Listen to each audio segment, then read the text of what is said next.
Today's number? 0.2. That's how many milligrams of gold exist inside of the human body. Put another way, at current gold prices, I would be valued at roughly 2 cents. That checks out. Welcome to Prof Markets. I'm Ed Elson. It is July 3rd. Let's check in on yesterday's market vitals. The S&P and the Nasdaq both closed at record highs after Trump announced a trade deal with Vietnam. Vietnamese exports to the US will face a 20% tariff, down from the original 46% rate in April. In return, Vietnam will not tariff US goods. That is according to President Trump. Meanwhile, the dollar rose but still remains near a 3-year low, and the yield on 10-year treasuries ticked up. Okay, what else is happening? Figma, the popular design software company, has filed to go public in an IPO that will trade on the New York Stock Exchange under the ticker symbol FIG, F-I-G. The IPO price has not yet been determined. However, analysts expect a valuation of roughly $20 billion. This is set to be one of the biggest IPOs of the year. It's expected to raise $1.5 billion. That would match CoreWeave's IPO, which has been the biggest in America so far. Now, some interesting context about this IPO. This is coming less than 2 years after it was agreed that Figma would be bought by Adobe for $20 billion. We discussed that in one of the very first episodes of Prof G Markets. However, that acquisition was ultimately scrapped, not because of the FTC or the DOJ, but actually because of antitrust regulators in the UK and in Europe. The company said in a joint statement in 2023, quote, "There is no clear path to receive necessary regulatory approvals from the European Commission and the UK Competition and Markets Authority. And as a result, the Adobe Figma acquisition was called off." So here we are 2 years later, and instead of being sold to a much bigger competitor in Adobe, Figma has now found its feet and it is going public on its own. Now, I just want to say this. I love this story, and I love it for 2 reasons. Number one, we've talked before about how the IPOs that we've seen this year have been kind of underwhelming and unimpressive, not in terms of the stock performance, but in terms of the underlying business, whether it's Circle or Chime or soon Klarna. The fundamentals of these companies are pretty precarious. And if you want more on that, go check out our episode from June 23rd, where we discuss this at length. But TLDR, all the great companies are staying private, and all the not-so-great companies are going public, which leaves retail investors with, quite frankly, shitty offerings. This, however, is very different. This is a high-quality, high-value, long-term company with great fundamentals and a great product. This is a company that I want to invest in. Now, for those of you who aren't familiar with Figma, this is a very popular design tool that people use to build websites and apps and all sorts of digital products. Basically, every developer I know uses Figma in some capacity. If you're building UI, if you're building UX, you're probably using Figma. Highly valuable tool. That is the product side. Now let's look at the financial side. Again, rock solid. The company grew revenue last quarter 46% to $228 million. Net income tripled to $45 million. Trailing 12-month revenue hit $821 million with 91% gross margins. Meanwhile, 78% of the Fortune 2000 are using Figma with a 132% dollar retention rate. In other words, great customer loyalty, and once you're a customer, you spend more. Net burn has been effectively zero, i.e. great operational efficiency, highly disciplined management. For comparison, Uber burned about $2 billion in the year before its IPO. And finally, just look at market share. Figma now controls 40% of the design software market, outpacing Adobe. So this is a great company with great product and great fundamentals. Now, the second reason I love this story. This IPO would never have happened if it weren't for antitrust. If the UK and the EU hadn't stepped in here and said, actually, no, this is going to suppress competition, then Adobe would have swallowed up Figma in the same way that all these other big tech companies are swallowing up AI. Figma would have never gone to the public markets, and regular investors would never have had the opportunity to invest. Now, someone might say, well, if Adobe had acquired Figma, why couldn't you have just invested in Adobe? And my response to you is, one, I don't want to invest in Adobe. I want to invest in Figma alone. Two, I would have had to pay an insane acquisition premium that Adobe wanted to pay basically just because it wanted to get rid of the competition. And three, simply put, I don't think Adobe would have unlocked the value of Figma. I think Figma was better off unlocking value on its own, and that is what it did.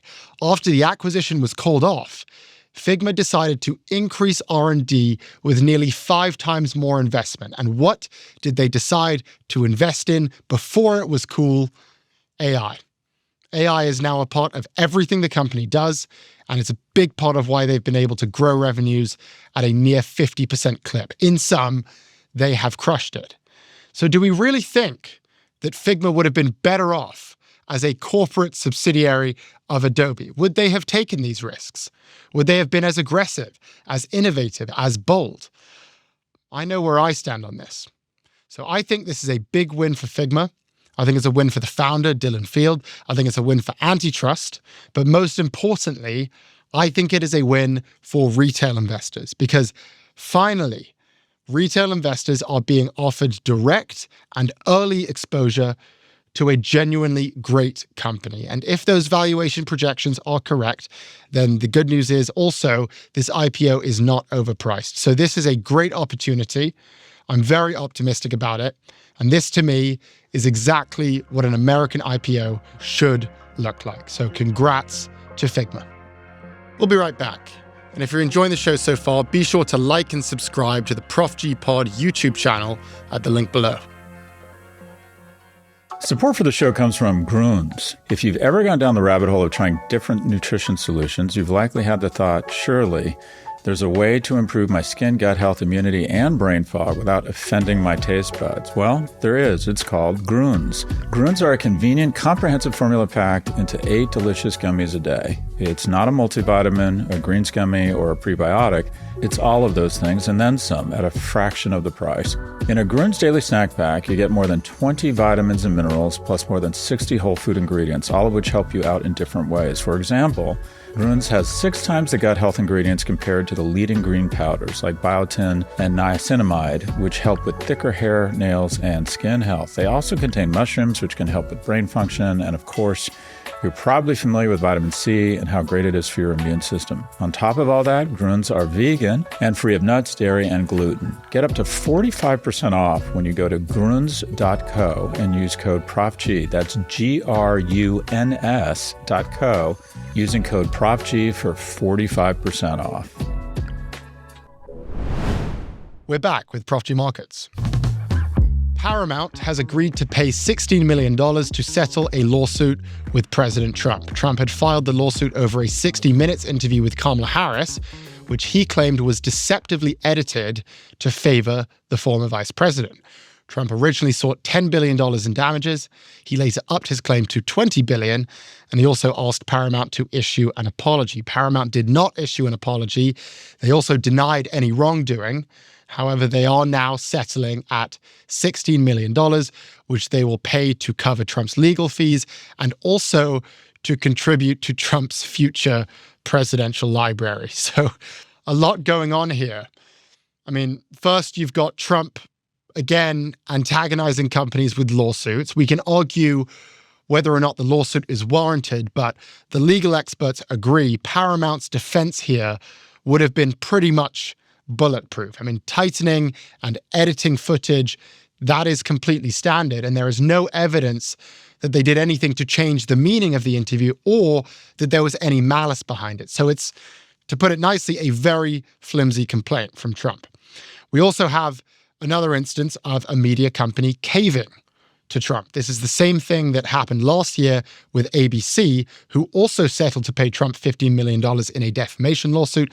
Meanwhile, both companies were expected to win those suits, but instead of fighting them, they both settled, and they decided to give him millions of dollars. And then the final question here is why they settled.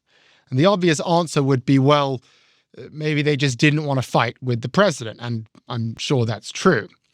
But in the case of Paramount, there is an interesting wrinkle which makes this all the more relevant. And that is that Paramount, as we have discussed, is in the middle of trying to merge with Skydance Media for $8 billion. The terms have been signed. The deal is ready to go.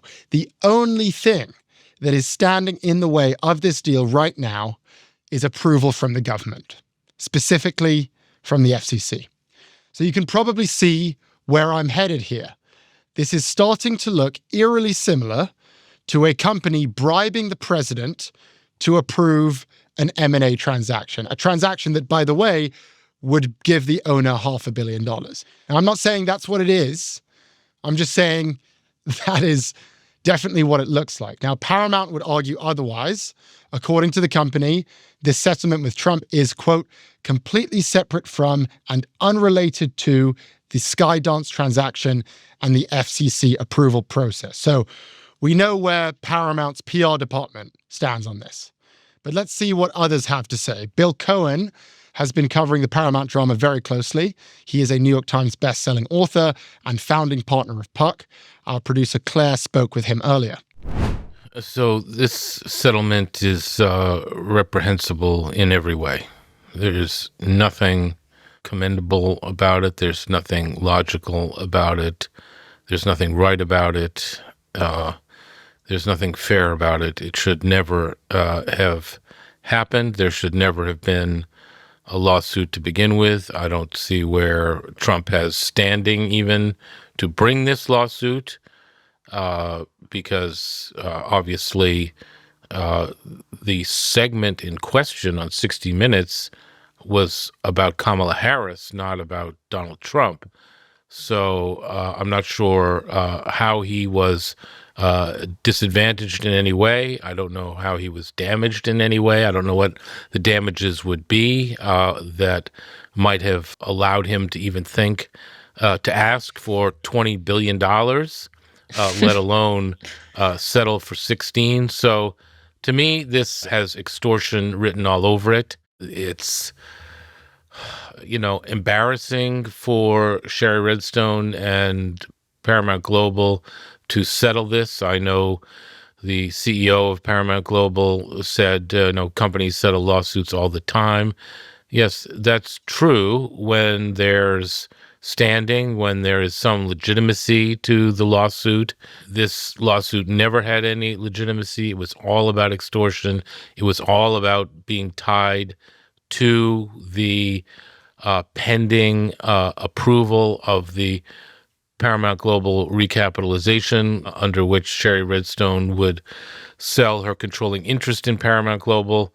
My understanding is that the chairman of the FCC was told not even to consider approving the deal or not until the lawsuit got settled. Really? And so the idea that there was no linkage between the two is laughable. Nobody thinks that there was no linkage between the two. The FCC commissioner is right that as a result of this settlement, there is a certain taint now around the transaction, which is, really unfair to the people who are trying to do the deal. Sherry Redstone should have fought this in court. It would have gotten thrown out. And yeah, there might have been a risk that Trump would have forced the FCC to not approve the deal as a result of her potentially winning the lawsuit or getting it thrown out of court, which obviously would have happened. I don't think there's any lawyer who thinks this lawsuit had any legitimacy. And, he tried to stop the AT&T Time Warner deal back in the day. That was an embarrassment for him. It didn't work. So honestly, this is, it's a sad day for corporate America. It's a sad day for Paramount Global. It's a sad day for Sherry Redstone. It's a sad day for the press and the First Amendment.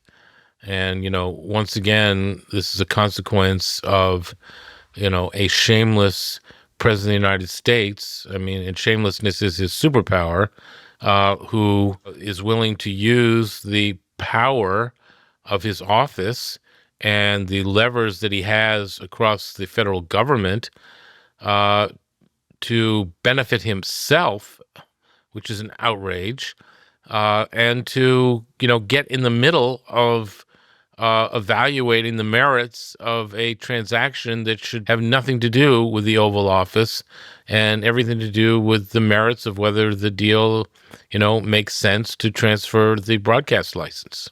Was this the last thing standing in their way to finally get over the finish line? It seems like they're trying to finalize in the next 10 days. And my understanding is that Trump told Brendan Carr, not even to begin studying the transaction until this was resolved. So, depends on how seriously they're going to study the transaction. Obviously, the transaction has been agreed for almost a year now. They have till October 7th to get it done, or else the buyers can walk away without penalty. I suspect that they're going to use most of the time between now and October 7th to review the deal and keep everybody on pins and needles. Again, I don't really see what the issues are that would hold it up. If, in fact, they have been looking at it and studying it, it could probably be approved tomorrow, because I don't think there's any reason to hold it up. But we're dealing with a very performative administration that loves the showmanship of these things and loves to make a news event out of all of these things. And so they'll probably make a cliffhanger out of this. We know the deadline's October 7th, and who knows whether this will go to October 6th or not. Reprehensible. Well, I'm happy to hear that Bill sees things the way I do. The idea that this settlement doesn't have anything to do with the merger is just so blatantly untrue. And in a funny way, the fact that Paramount had to say that out loud makes it all the more obvious. They recognize how embarrassing and how cowardly this is. And so now they're in damage control mode. They're out there saying, no, I know what you're thinking. It's not that. This isn't bribery. This isn't cowardice. This was an independent and rational legal decision that we came to on our own. But I don't buy it. Bill clearly doesn't buy it, and he's been studying this for a long time. And I doubt the shareholders will buy it either. Tesla reported their Q2 delivery numbers yesterday, posting their largest year-over-year drop of all time. They reported delivering 384,000 vehicles, down 14% from last year. This is the second consecutive quarterly decline for Tesla. In Q1, deliveries dropped 13%. However, these numbers were actually better than expected. Analysts projected a drop closer to 20%. So naturally, Tesla stock closed up 5% yesterday. Okay, so more trouble for Tesla. As we've discussed, they're behind on the robotaxi, behind Waymo. They're behind BYD, which is winning both on sales and on profits. The Cybertruck is flopping. Nearly every Cybertruck has been recalled, and sales have missed Elon's projections by almost 90%. Meanwhile, he's making enemies over at the White House, and now overall deliveries continue to decline. So all around bad news for Tesla. And yet, in spite of all of that, Tesla still trades at 125 times earnings, the 11th most valuable company in the world. I know we've beaten this horse to absolute death, but I still just can't really wrap my head around this. There have been so many moments where the valuation could have and should have corrected into just more rational territory. I would have thought that a double-digit percentage drop in the deliveries of your core product would have probably been that moment. I especially would have thought that if it happened twice in a row, that would have been the moment too, as it has happened here. But no, Wall Street loves this stock, and they won't let up. Now, just to give you some comps, as I said, 125 times earnings. Let's compare that to the average of the auto industry, which is roughly 30. Now, many of you might say, no, Tesla's not a car company. You can't compare them. Even though I disagree, I'll let you have that for a moment, and let's compare it to the tech companies, the growth companies. Let's look at NVIDIA, for example. which trades at 48 times earnings. Let's look at Oracle at 36, Meta, 28, Google, 21. This is a totally different universe. This is beyond a growth valuation. This is a supernatural valuation. This defies the laws of physics. Well, how could this be? Let's hear from Tim Higgins, columnist at the Wall Street Journal. He and Claire discussed this new delivery report. Well, as you pointed out, Tesla, the valuation is dramatic, right? It is unlike any car company in the world, its valuation. There is no trillion-dollar car company other than Tesla, and not even close.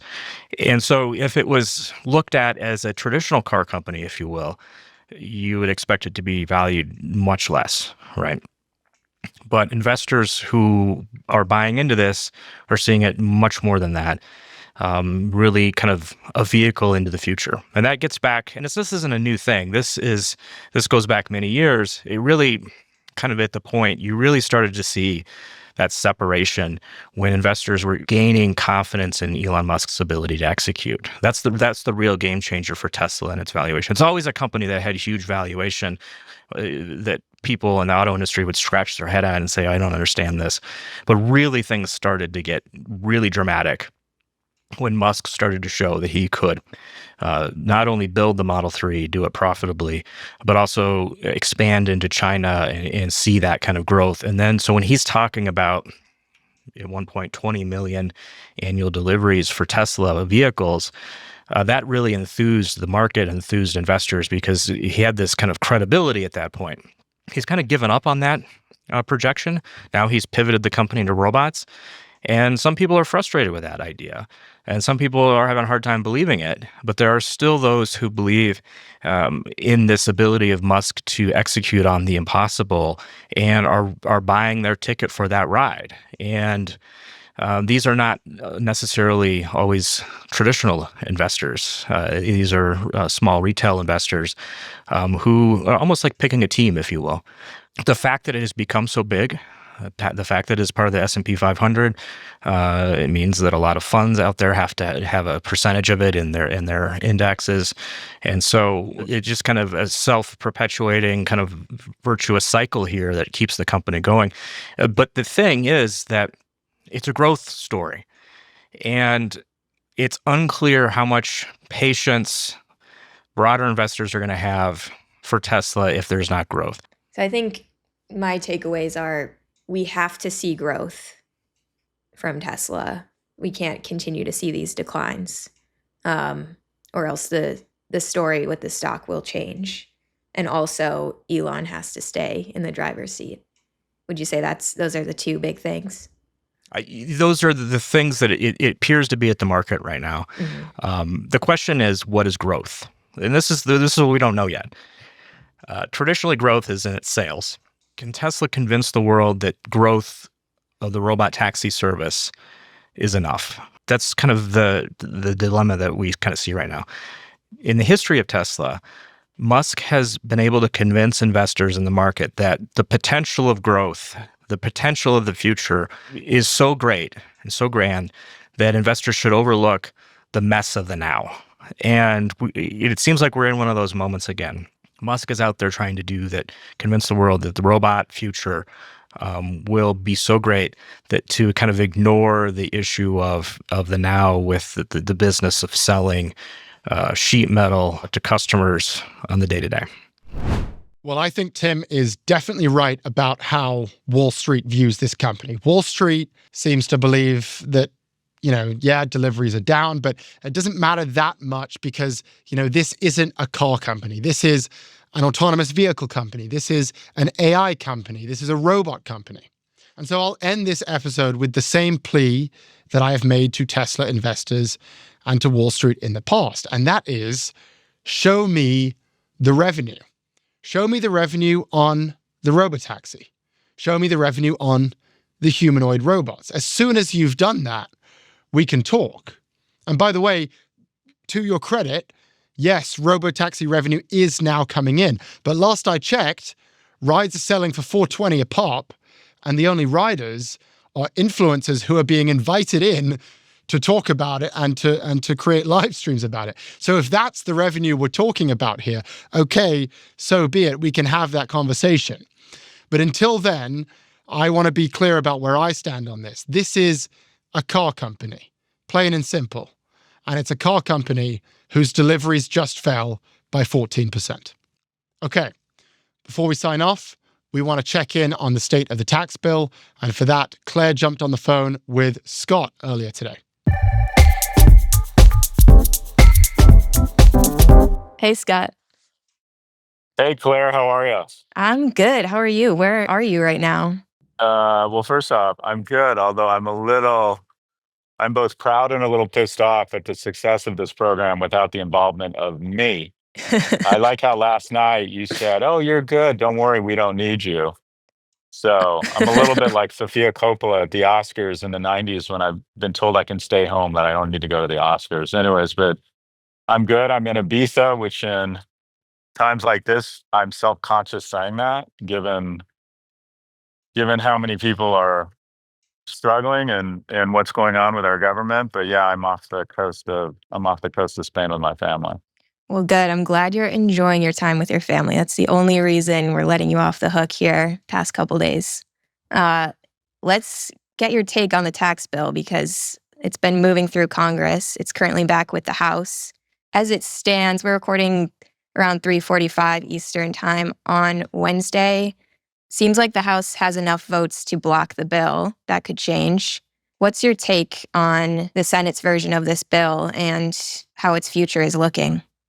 I think we've been to this movie before, that a bunch of moderate Republicans who realize a ton of people in their district are about to lose their health care for a tax cut and additional deficits, that they will pretend to have angst and wring their hands over it. And then ultimately they will fall in line and vote for this thing, and it will be law. I just think we've been to this movie before, and this kind of what I call the Susan's Collinsing of pretend to give a flying fuck about something, and you're concerned and you have real issues. And then at the end of the day, you grab your ankles and you do whatever the fuck the president wants you to do. So I think this is going to become a law. There'll be some humming and some hawing and some backroom deal cutting.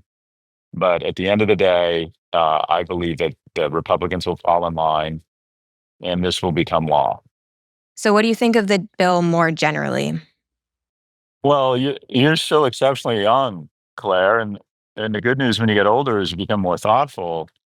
The bad news is you get more thoughtful. When I was in elementary school, I didn't get free lunch, but I got assisted lunch. There were different tiers of assisted lunch, and my family wasn't, or my mom and I didn't qualify for free lunch, but we qualified for assisted lunch. So I got lunch and breakfast at my school for 50 cents. And at the time, I didn't know it. I was 9 years old, but that made a difference for us. When I was 17, and I've spoken openly about this, and my mom, who passed away 20 years ago, would be fine with this.